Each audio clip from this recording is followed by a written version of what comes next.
Hi friends, welcome to my channel. ಎಲ್ಲರೂ ಹೇಗಿದ್ದೀರಾ friends? ಬನ್ನಿ ಫ್ರೆಂಡ್ಸ್, ಇವತ್ತು ನಾನೊಂದು ಲಂಚ್ ಬಾಕ್ಸಿಗೆ ಹಾಕ್ಕೊಡುವಂಥ ಒಂದು ರೆಸಿಪಿನ ನಿಮ್ಮ ಜೊತೆ ಶೇರ್ ಮಾಡ್ತಾ ಇದ್ದೀನಿ. ಹಾಗೆಯೇ ಇದನ್ನು ಬ್ರೇಕ್ಫಾಸ್ಟಾಗೂ ಮಾಡ್ಕೋಬೋದು. ತುಂಬಾ ಈಸಿಯಾದಂಥ ಒಂದು ರೆಸಿಪಿ. ನೀವು ಇದನ್ನು ಮನೆಯಲ್ಲಿ ಟ್ರೈ ಮಾಡೋಕ್ಕೆ ಮರಿಬೇಡಿ. ನೀವು ಫಸ್ಟ್ ಟೈಮ್ ವೀಡಿಯೋ ನೋಡ್ತಾ ಇದ್ದೀರ ಪ್ಲೀಸ್ ಸಬ್ಸ್ಕ್ರೈಬ್ ಮಾಡಿ, ಪಕ್ಕದಲ್ಲಿರುವಂಥ ಬೆಲ್ಲೈಕನ್ ಒತ್ತಕ್ಕೆ ಮರಿಬೇಡಿ ಫ್ರೆಂಡ್ಸ್. ಬನ್ನಿ ಫ್ರೆಂಡ್ಸ್, ಸೆಜ್ವಾನ್ ಫ್ರೈಡ್ ರೈಸ್ ಹೆಂಗೆ ಮಾಡೋದಂತ ನೋಡೋಣ. ಇವಾಗ ಫಸ್ಟಿಗೆ ನಾನು ಗ್ಯಾಸ್ ಆನ್ ಮಾಡ್ಕೊಂಡು ಒಂದು ಬಾಣಲಿನ ಇಡ್ತಾ ಇದ್ದೀನಿ. ಈ ಬಾಣಲಿ ಬಿಸಿ ಆದ ನಂತರ ಇದಕ್ಕೆ ನಾನೊಂದು 1/4 ಕಪ್ಪಷ್ಟು ನಾನು ಆಯಿಲ್ನ ಹಾಕ್ತಾಯಿದ್ದೀನಿ. ನಾವು ಕುಕ್ಕಿಂಗ್ ಮಾಡೋಕ್ಕೆ ಯಾವ ಆಯಿಲ್ನ ಯೂಸ್ ಮಾಡ್ತೀವೋ ಅದರ ಆಯಿಲ್ನ ಹಾಕ್ಕೊಳ್ಳಿ. ಇವಾಗ ನಾನು ಇದಕ್ಕೆ ಸಣ್ಣದಾಗಿ ಕಟ್ ಮಾಡಿರುವಂಥ ಒಂದು 2 ಸ್ಪೂನಷ್ಟು ಶುಂಠಿ, ಆಮೇಲೆ 3 ಸ್ಪೂನಷ್ಟು ಸಣ್ಣದಾಗಿ ಕಟ್ ಮಾಡಿರುವಂತಹ ಬೆಳ್ಳುಳ್ಳಿ, ಆಮೇಲೆ ಸಣ್ಣದಾಗಿ ಕಟ್ ಮಾಡಿರುವಂಥ 3 ಗ್ರೀನ್ ಚಿಲ್ಲಿನ ಹಾಕ್ಕೊಂಡಿದ್ದೀನಿ. ಸಣ್ಣದಾಗಿ ಕಟ್ ಮಾಡಿಕೊಂಡು ಹಾಕ್ಕೊಳ್ಳಿ.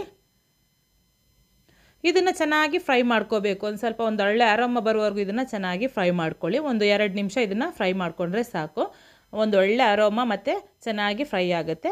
ಚೆನ್ನಾಗಿ ಫ್ರೈ ಆದ ನಂತರ ಇದಕ್ಕೆ ನಾನಿವಾಗ ಸಣ್ಣದಾಗಿ ಕಟ್ ಮಾಡಿರುವಂಥ ಒಂದು 2 ಆನಿಯನ್ನ ಹಾಕ್ಕೊಂಡಿದ್ದೀನಿ. ಮೀಡಿಯಮ್ ಸೈಜ್ 2 ಆನಿಯನ್ನ ಹಾಕ್ಕೊಂಡು ಇದನ್ನು ನಾನು ಚೆನ್ನಾಗಿ ಫ್ರೈ ಮಾಡ್ತಾಯಿದ್ದೀನಿ. ಆನಿಯನ್ ಫ್ರೈ ಆಗಬೇಕು, ಆಮೇಲೆ ಸಾಫ್ಟ್ ಆಗಬೇಕು. ಅದುವರೆಗೂ ಇದನ್ನು ಚೆನ್ನಾಗಿ ಫ್ರೈ ಮಾಡ್ಕೊಳ್ಳಿ. ಆಮೇಲೆ ಇದಕ್ಕೆ ನಾನು ಬೀನ್ಸ್ ಹಾಕ್ತಾಯಿದ್ದೀನಿ. ಬೀನ್ಸ್ ಅಂದರೆ ಬೇಗ ಬೇಯಲ್ವಲ್ಲ, ಅದಕ್ಕೋಸ್ಕರ ಫಸ್ಟಿಗೆ ಆನಿಯನ್ ಜೊತೆನೇ ಹಾಕ್ತಾಯಿದ್ದೀನಿ. ಹಾಕ್ಕೊಂಡು ಇದನ್ನು ಚೆನ್ನಾಗಿ 1-2 ನಿಮಿಷ ಇದನ್ನು ಫ್ರೈ ಮಾಡ್ಕೊಳ್ಳಿ ಆಯಿಲಲ್ಲಿ.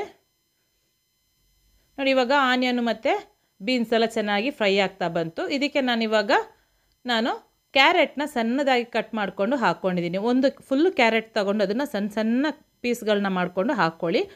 ಇದು ತುರ್ದು ಹಾಕ್ಕೊಂಡ್ರೂ ಆಗುತ್ತೆ, ಇಲ್ಲ ಈ ಥರ ಕಟ್ ಮಾಡ್ಕೊಂಡು ಹಾಕ್ಕೊಂಡ್ರೆ ತುಂಬಾ ಚೆನ್ನಾಗಿರುತ್ತೆ. ಇದು ಕೂಡ ಅಷ್ಟೇ, ಕ್ಯಾರೆಟ್ ಬೇಯುವವರೆಗೂ ಇದನ್ನು ಚೆನ್ನಾಗಿ ಫ್ರೈ ಮಾಡ್ಕೋಬೇಕು. 1-2 ನಿಮಿಷ ಫ್ರೈ ಮಾಡಿಕೊಂಡ್ರೆ ಸಾಕು. ಇವಾಗ ಕ್ಯಾರೆಟ್ ಚೆನ್ನಾಗಿ ಫ್ರೈ ಆಯಿತು. ಇದಕ್ಕೆ ನಾನು ಕ್ಯಾಪ್ಸಿಕಮ್, ಸಣ್ಣದಾಗಿ ಕಟ್ ಮಾಡಿರುವಂಥ ಕ್ಯಾಪ್ಸಿಕಮ್ ಮತ್ತು ಕ್ಯಾಬೇಜಿನ ಅರ್ಧ ಕಪ್ಪಷ್ಟು ನಾನು ಹಾಕ್ಕೊಂಡಿದ್ದೀನಿ. ಹಾಕ್ಕೊಂಡು ಇದು ಚೆನ್ನಾಗಿ ಇದನ್ನು ನೀವು ಈ ಥರ ಮಿಕ್ಸ್ ಮಾಡ್ತಾ ಇದನ್ನು ಫ್ರೈ ಮಾಡ್ಕೋಬೇಕು, ಕುಕ್ ಮಾಡ್ಕೋಬೇಕು. ಅಂದರೆ 1-2-3 ನಿಮಿಷ ಆಗುತ್ತೆ. ಇದನ್ನು ನೀವು ಚೆನ್ನಾಗಿ ಎಲ್ಲ ವೆಜಿಟೇಬಲ್ ಬೇಯುವವರೆಗೂ ಇದನ್ನು ಬೇಯಿಸ್ಕೊಳ್ಳಿ. ಆಮೇಲೆ ಇದಕ್ಕೆ ರುಚಿಗೆ ತಕ್ಕಷ್ಟು ಉಪ್ಪು, ಅಂದರೆ ವೆಜಿಟೇಬಲ್ಗೆ ಯಾವುದಿಗೆ ಉಪ್ಪು ಹಾಕಿಲ್ವಲ್ಲ, ಅದಕ್ಕೋಸ್ಕರ ಇದನ್ನು ಸ್ವಲ್ಪ ಉಪ್ಪು ಹಾಕ್ಕೊಳ್ಳಿ. 1 ಸ್ಪೂನಷ್ಟು ಹಾಕ್ಕೊಂಡು ಚೆನ್ನಾಗಿ ಇದನ್ನು ಬೇಯಿಸ್ಕೋಬೇಕು. ಇವಾಗ ನಾನೆಲ್ಲ ವೆಜಿಟೇಬಲ್ ಬೇಯ್ತಾ ಬಂತು ನೋಡಿ. ಇವಾಗ ನಾನು ಇದಕ್ಕೆ 1 ಬೌಲಷ್ಟು ನಾನಿವಾಗ ರೈಸ್ನ ತೊಗೊಂಡಿದ್ದೀನಿ, ಬಾಯ್ಲ್ಡ್ ರೈಸ್ನ ತೊಗೊಂಡಿದ್ದೀನಿ. ಅಂದರೆ 1 ಕಪ್ಪಷ್ಟು ನಾನು ರೈಸ್ ತೊಗೊಂಡು ಅದನ್ನು ಬಾಯ್ಲ್ ಮಾಡ್ಕೊಂಡಿದ್ದೀನಿ. ಅಂದರೆ 250 ಗ್ರಾಮಷ್ಟು ನಾನು ರೈಸ್ ತೊಗೊಂಡು ಅದನ್ನು ನಾನು ಬಾಯ್ಲ್ ಮಾಡಿಕೊಂಡು ಇವಾಗ ಇದಕ್ಕೆ ಹಾಕ್ಕೊಂಡಿದ್ದೀನಿ. ಆಮೇಲೆ ಇದಕ್ಕೆ ನಾನು 1 ಸ್ಪೂನಷ್ಟು ಗ್ರೀನ್ ಚಿಲ್ಲಿ ಸಾಸು, ಆಮೇಲೆ 2 ಸ್ಪೂನಷ್ಟು ಸೋಯಾ ಸಾಸ್ನ ಹಾಕ್ಕೊಂಡಿದ್ದೀನಿ. ಆಮೇಲೆ ಇದಕ್ಕೆ ನಾನು ರೆಡ್ ಚಿಲ್ಲಿ ಸಾಸು 1 ಸ್ಪೂನು ಹಾಕ್ಕೊಂಡಿದ್ದೀನಿ. ಅಂದರೆ ಖಾರ ಜಾಸ್ತಿ ಬೇಕಂದರೆ ಇದಕ್ಕೆ ಸ್ವಲ್ಪ ಜಾಸ್ತಿನೇ ಹಾಕ್ಕೊಳ್ಳಿ.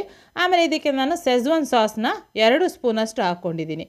ಆಮೇಲೆ ಇದಕ್ಕೆ ನಾನು 2 ಸ್ಪೂನಷ್ಟು ನಾನಿವಾಗ ಸೆಜ್ವಾನ್ ಚಟ್ನಿನ ತೊಗೊಂಡಿದ್ದೀನಿ. ತುಂಬಾ ಚೆನ್ನಾಗಿರುತ್ತೆ. ಅಂದರೆ ಇದಕ್ಕೆ ಸೆಜ್ವಾನ್ ಸಾಸ್ ಮತ್ತು ಸೆಜ್ವಾನ್ ಚಟ್ನಿ ಹಾಕ್ಕೊಂಡ್ರೆ ಖಾರ ಪರ್ಫೆಕ್ಟಾಗಿ ಬರುತ್ತೆ. ಆಮೇಲೆ ಇದು ಸಾಸ್ ಒಂದು ಸ್ವಲ್ಪ ಸ್ವೀಟ್ ಥರ ಇರುತ್ತೆ, ಚಟ್ನಿ ಅದರ ಒಂದು ಸ್ವಲ್ಪ ಜಾಸ್ತಿ ಸ್ಪೈಸಿ ಇರುತ್ತೆ.